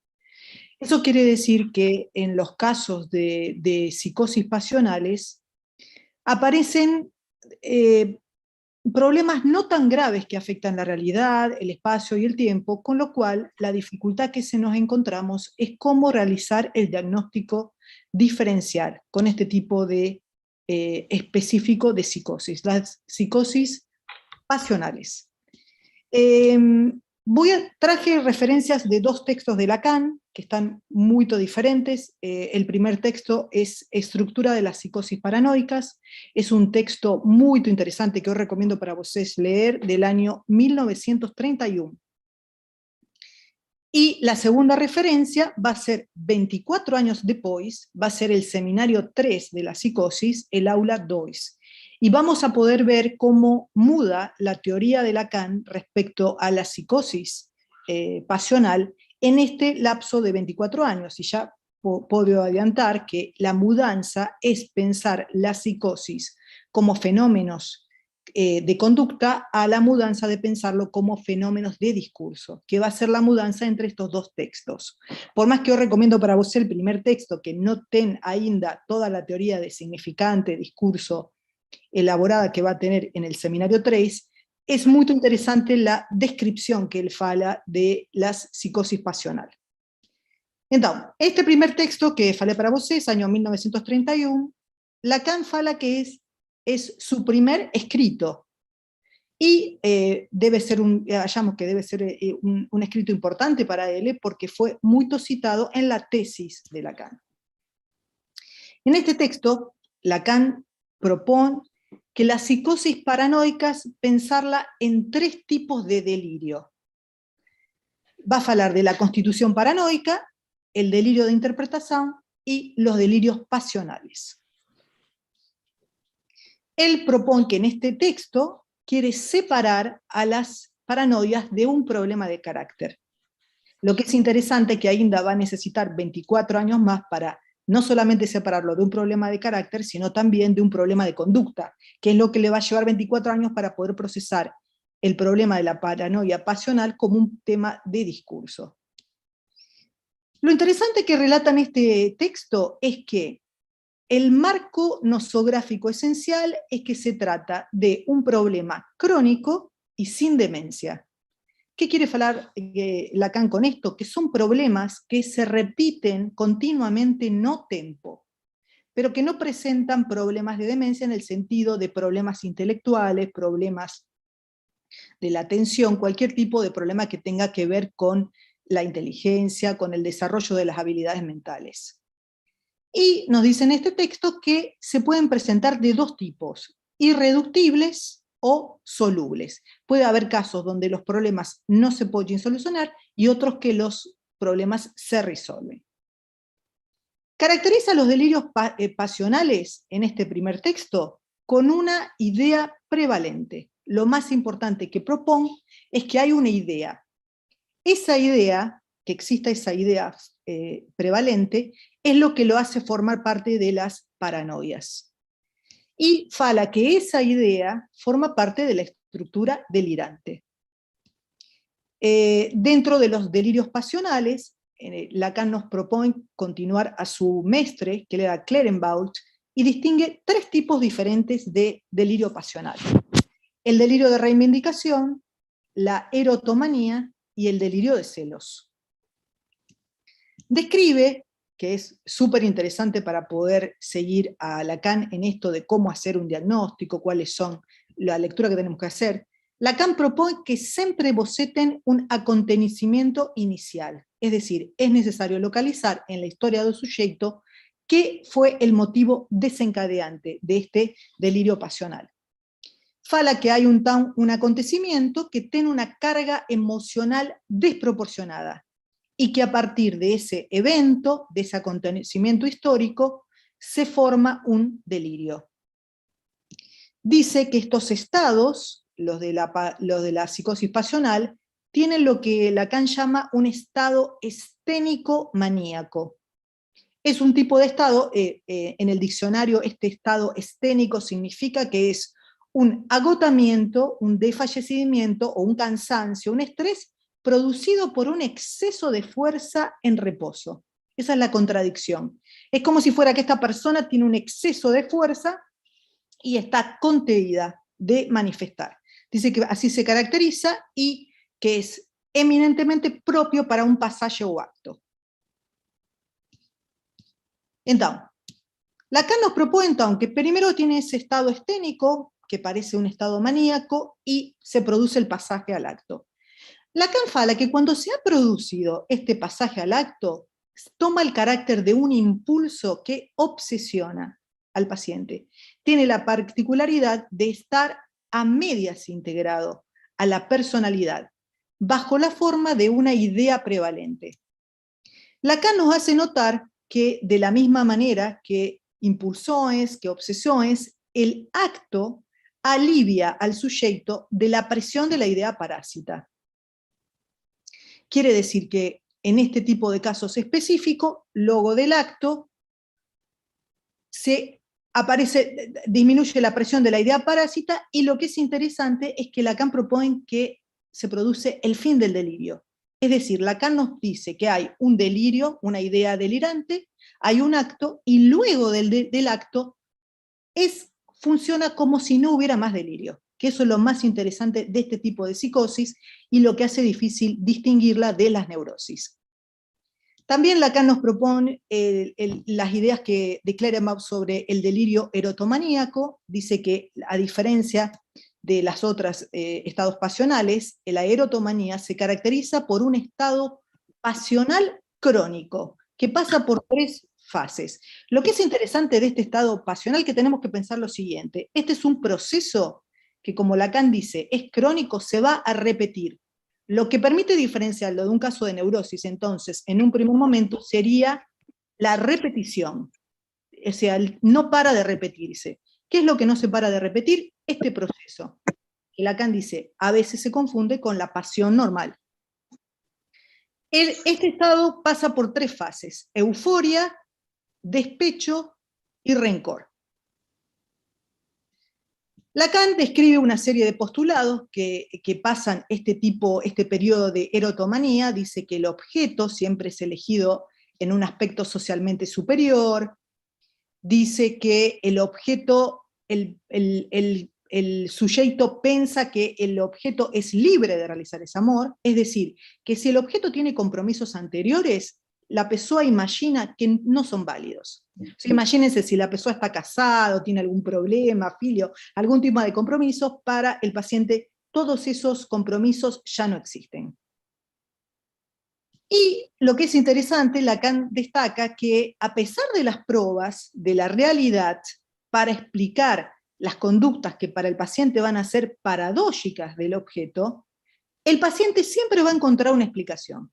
Es decir, si el objeto se comporta como si no estuviera comprometido con el paciente, o no da indicaciones de amor, o hacia cualquier tipo de acción que no tiene sentido con esta idea de amor que viene del objeto, el paciente va a inventar una explicación. Dice Lacan que va a hablar de la indignidad o la torpeza del sujeto en el caso del amor, o fingimiento, o quizás, dice Lacan, por timidez. Entonces, Lacan fala que esas concepciones primarias organizan todo el delirio. Todo el delirio está organizando en esta idea de que el objeto me ama y no importa ninguna contradicción, conducta o idea que el objeto demuestre caso contrario. Entonces, Lacan nos dice que detrás de ese decorado, que ven de ese amor que se manifiesta confirmado para el paciente, aparecen otros estadios ulteriores. Lacan fala de la tríada de orgullo, deseo y esperanza. Lacan nos dice que el delirio pasional está completamente orientado hacia el acto y pasa a él de manera eficaz.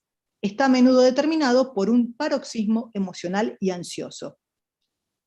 Como diagnóstico, nos pongo en este texto, le estoy hablando que es del año 31, uno de los primeros escritos, que este grupo de psicosis paranoias se mantiene la integridad intelectual. Creo que esto es lo más importante, porque fica claro que es lo que permite confundirlo con las neurosis. Se mantiene absolutamente la integridad intelectual, quiere decir, no hay ningún problema que ustedes puedan identificar, fuera de las perturbaciones del delirio. Es decir, todo el problema está focado en este problema del delirio pasional. Lacan fala que la evolución es crónica, es decir, que se repite en el tiempo, y que el delirio en sí mismo es irreductible. Lo que es interesante es que nos proponen que en el delirio pasional parece que se diluye a través del acto que los extingue y suaviza. Entonces, en este texto podemos resumir la tesis de Lacan. Plantea que en los delirantes pasionales se observa una cura instantánea del delirio, después de la realización de la obsesión, ya sea que la obsesión sea pasional o sea criminal. El delirante, después del acto pasional o después del crimen, experimenta un alivio inmediato y una caída del aparato de la convicción delirante. Hay una satisfacción de la obsesión pasional y una caída del delirio. Esta curación espontánea, repentina, total, está sujeta, sin embargo, a las mismas reservas de reincidencia, excepcional por lo demás de que hay que usar para con los pasionales mismos. Entonces, Lacan dice que hay que tener mucho cuidado porque parece una curación repentina del delirio, pero que esto se va a reincidir en el tiempo. Entonces, solo es posible diferenciarlo por esta reincidencia. Vamos a pasar ahora al seminario 3, como falé para vocês, es el aula 2 del seminario 3, es del año 23, del año 1955, 24 años después. En este caso, entonces, Lacan nos indica que lo que hay diferenciar de la locura es de comportamientos. Por eso estaba hablando para vocês, que en el primer texto intenta diferenciar a las neurosis, a las psicosis pasionales por el lado del carácter, y en este texto va a proponer que no se pueden diferenciar por el lado de los comportamientos. Entonces, nos dice que no es posible, en base solo a conductas, poder establecer la diferencia entre una conducta normal y una paranoica. Entonces, en este texto va a proponer que el problema central para diferenciar las paranoias es el hecho de tratar de comprenderlas. Nos propone esta dirección de la cura, no comprender. Aquí el fenómeno elemental no está en la conducta, sino a nivel de la interpretación. Localiza el problema de la psicosis pasional en la interpretación. ¿Qué nos dice Lacan? Tenemos un sujeto para el cual o mundo cobra significado. Pero para este sujeto ha significación.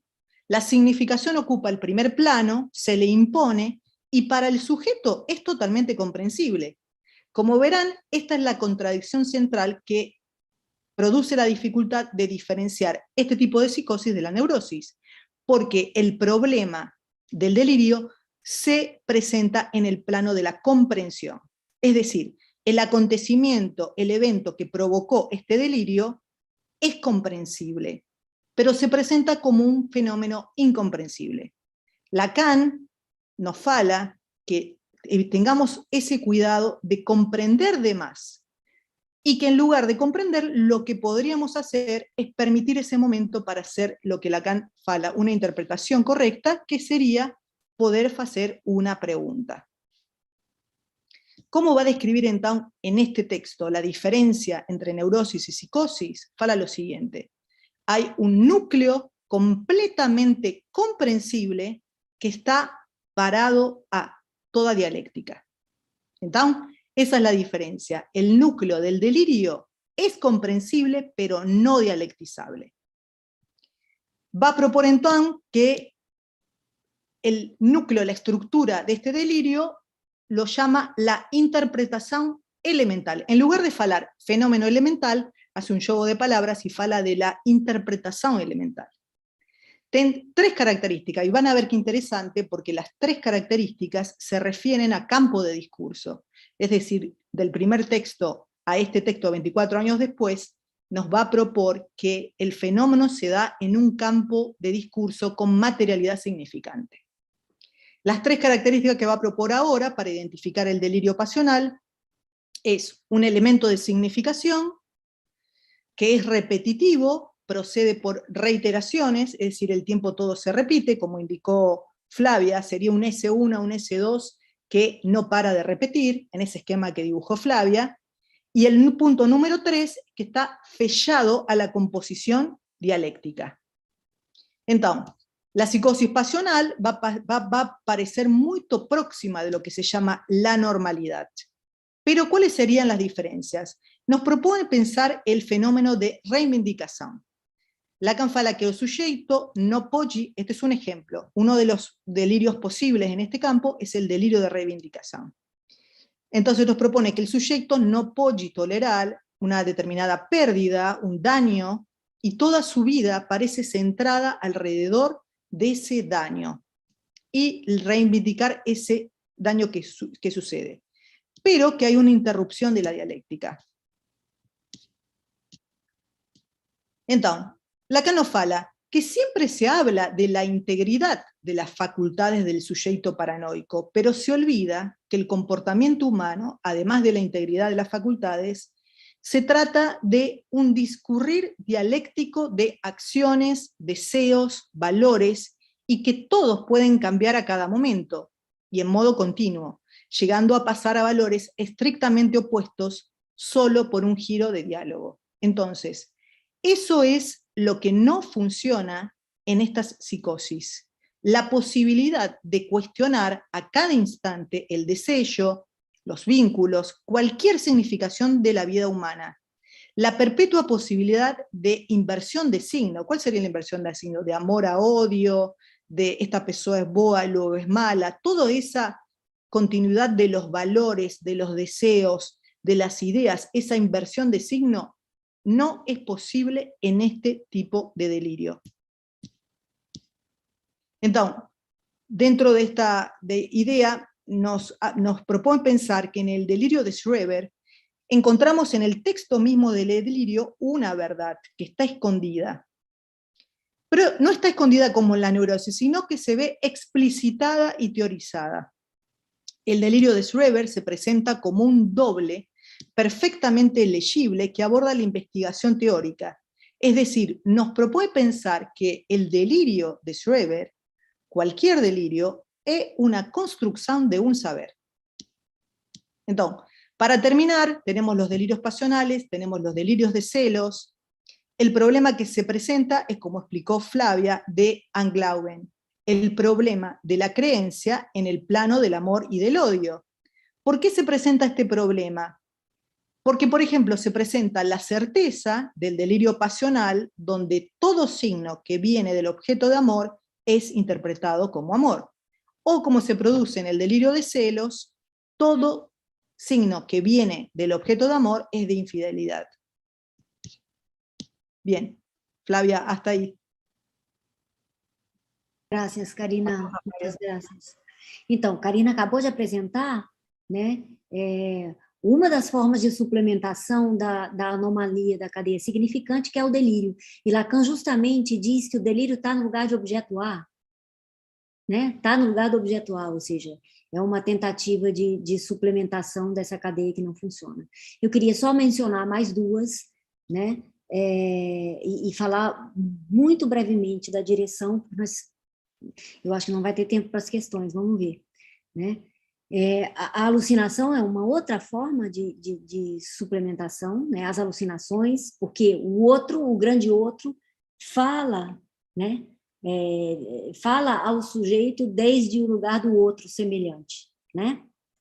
E uma outra que me parece bastante interessante, que uma sacação da Karina que eu acho que é valiosa, né? Que é o empuxo ao ser, proposto por ela como a versão do superego nas psicoses. Acho uma tremenda uma sacação e acho que é um avanço em relação ao que Lacan propõe como empuxo à mulher, né? Karina propõe justamente como empuxo ao ser, que é ser o puro objeto da demanda do outro, o morto, o doente, a mulher, o débil, justamente o que suplementaria o lugar da significação fálica. E aí esse ser não como existência, existir por fora, como nas neuroses, mas como existência em seu valor de signo, né, total, fechado. É uma outra forma de suplementação, né? E daí eu pulo... Não vou falar sobre a análise do discurso na paranoia, não vai dar tempo disso, mas queria fazer um comentário sobre a questão da direção da cura, muito breve, né? Trata-se no trabalho com as psicoses de um trabalho de síntese e não de um trabalho de análise, né? Analisar é dividir, é desdobrar, né? Na psicose a gente faz, na clínica, né, das psicoses a gente faz justo o contrário. É um trabalho de síntese. Então, a direção do tratamento nas psicoses segue também na via da suplementação, na tentativa de desdobrar as formas de suplementação, tentando articular um terceiro elemento, a dialética dual. Para isso, a posição do analista difere da sua posição nas psicoses, podendo muitas vezes assumir o lugar de A, inclusive de A não barrado, né? Direção do tratamento possível seria a construção de uma rede de saber suplementar, justamente na mesma direção que vai o delírio, que Karina acabou de apresentar, que é uma tentativa de articular um saber suplementar, e isso a partir da historização, ou seja, caso a caso, né? A gente viu que a palavra plena se refere a si mesma, remete a si mesma, não remete a outra significação, permanece irredutível. né? Dessa forma, o contexto discursivo fica impedido. Daí é preciso tentar criá-lo. Daí a historização, a partir da exploração da história, né? Seria uma direção possível, né? E não a interpretação, né? Que muitas vezes é rechaçada ou contribui para o estabelecimento da dialética dual entre analista e paciente, né? A interpretação também pode cair no vazio, não servindo para nada, porque fica desarticulada, né? Uma vez que não é suportada por uma rede de saber, né? Muito brevemente, porque nós já estamos em cima da hora, eu encerro aqui, e aí, Karime, me diz se você acha que dá tempo da gente abrir para questões, ou se vocês estão cansados, já são 10 para as 10. Flávia, são 10 para as 10. Eu não estou com o YouTube aberto para ver se já tem questões. E deixo vocês também à vontade, você e Karina, se vocês preferirem que as questões sejam enviadas por e-mail. Pode ser, pode ser. Acho que é uma boa alternativa, Karina. O que você acha? Alguém está com o YouTube aberto para transmitir para a gente as questões? Bom, não tem questões no YouTube e a sala vai ficar aberta até 10h30. Não, mas é muito exaustivo, não?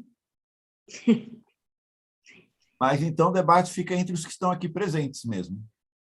Se não tem questões ali. Tá bem, então, sim, vamos abrir aqui, né? A gente tem 10 minutinhos, encerramos às 10, né?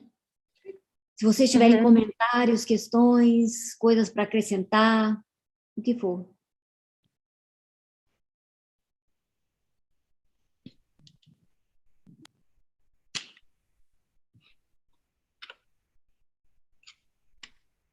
Bom, Flávia, só vou fazer um comentário breve. Deixa eu ligar aqui a minha câmera, que eu pareço uma voz que vem do além, né? E deixa eu também mudar a minha configuração para que eu possa Continua aparecendo o vídeo além nesse escuro. Pronto, não. Agora sim. Não, só destacar uma coisa interessante sobre as distinções da lei, naquela negociação entre a dimensão da lei humana e uma outra dimensão da lei, que é aquela que funciona como o que ordena. Me parece, pela sua parte final da sua fala, que a atuação do analista busca trazer a dimensão daquela grande lei e estabelecer elos, estabelecer condições de passagem entre as duas dimensões da lei.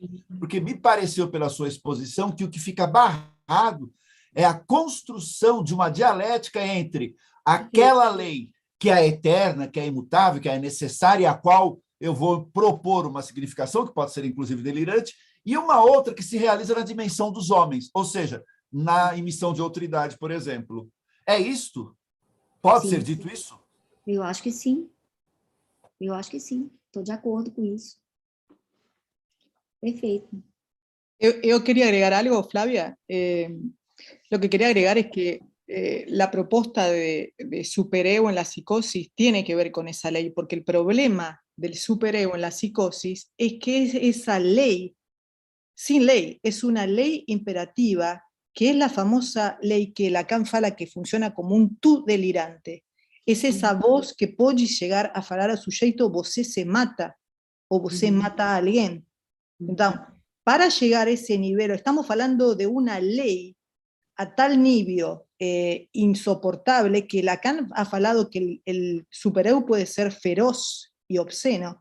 Yo acho que la frase feroz y obsceno del supereu aplica perfectamente para el campo de la psicosis, porque imaginen una voz que fala o tempo todo a você, mátese. Claro, mas aí é pensado, né, Karine?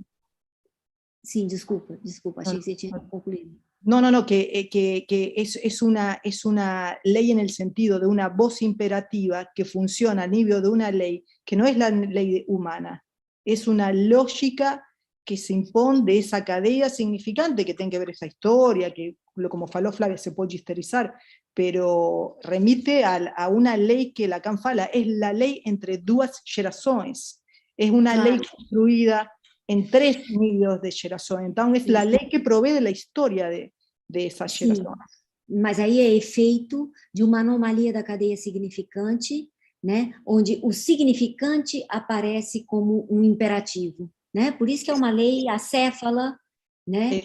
e desarticulada, mas o que eu entendi do que o Gilberto propôs é justamente uma articulação entre a lei que rege o laço social, né, e essa lei que rege a ordenação do mundo, que é o que está falho em relação a que não funciona nas psicoses, né? Aí eu acho que você está falando de um outro efeito, né, que é da anomalia da cadeia, que aparece como uma lei superegóica, um mandato.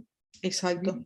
Que é o funcionamento imperativo do significante, né? Sí, y pero que es interesante porque eso lo trabaja Lacan en el seminario 2, que ese funcionamiento anómalo de ese supereu tiene que ver con una ley familiar no respetada, es decir, hay una falla en esa ley familiar y con motivo de esa falla aparece en ese lugar ese supereu Sim, feroz. sim. Eu queria fazer uma pergunta, Flávio, num ponto que você tocou, não tocou, na verdade, muito rapidamente, mas que eu fiquei pensando, já era uma questão, né, que eu ficava pensando assim, sobre o corpo na psicose, enfim, que não é muito incomum que a gente escute em surtos, né, de pessoas que tiram a roupa, ou que arrancam pedaços do corpo, né? Eu fiquei lembrando, não só em surto, né? Mas, enfim, o próprio Van Gogh, que arrancou uma orelha. Sempre é uma questão que me vem muito assim, né? Esse lugar do corpo, né? Despedaçado, enfim, sem borda, Sim. não sei. Não simbolizado, né? Não simbolizado. Opa, isso. Sim, aí tem funcionamentos também anômalos, né? Que é o funcionamento pulsional, né? Que eu não tive tempo de trabalhar aqui, não é uma questão... É isso que eu queria, mas acho que ficou muita coisa também. Sim, e essa parte específica aí, em relação à pulsão, eu acho que é algo que me falta investigar e avançar, né? Seria Sim. pensar uma desarticulação cosmológica, seria mais ou menos essa linha na psicose? Como se a lei que faz operar o espaço, o tempo, desarticulasse? Sim, se a gente pensar a cosmogonia, né, como essa ordenação do mundo, né, isso está falho, aí tem problemas aí, né? Yo quería agregar que la idea que yo traje de presentar las psicosis pasionales, Bruno, es por el siguiente problema. En el campo de la psicosis, lo dice el propio Lacan, es tan amplio que puede ir de lo más alterado a limítrofe con lo normal. Eso es lo que fala el propio Lacan. ¿Por qué? Porque cuando estamos hablando de cuerpo despedazado, estos problemas de cuerpo, estamos hablando de esquizofrenia, no estamos hablando de lo mismo caso que psicosis pasional.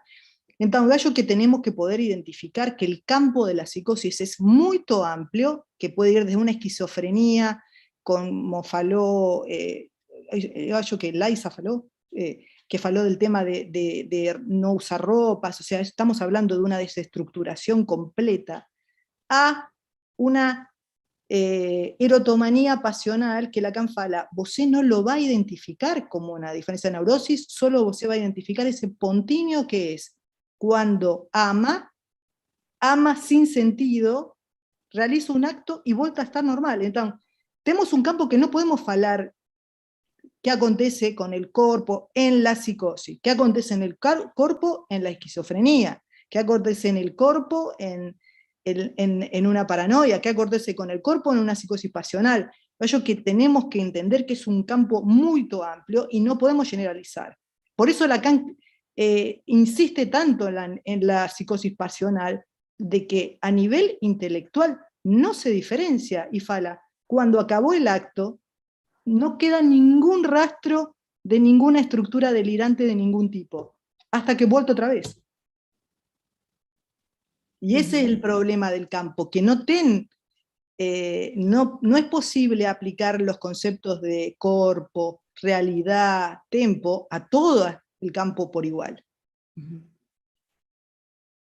Eu acho que eu estava pensando exatamente nesses casos, né, de esquizofrenia mesmo, que se diferem muito, né, da paranoia. Da paranoia, né, realmente, não comparece esse corpo tão desarticulado, né, como na esquizofrenia. É outro tipo de psicose, né? Eu acho que a gente tem uma questão, né?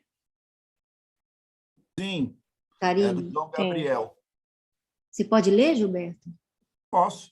Flávia, você Tá no pode... chat? Ah, tá.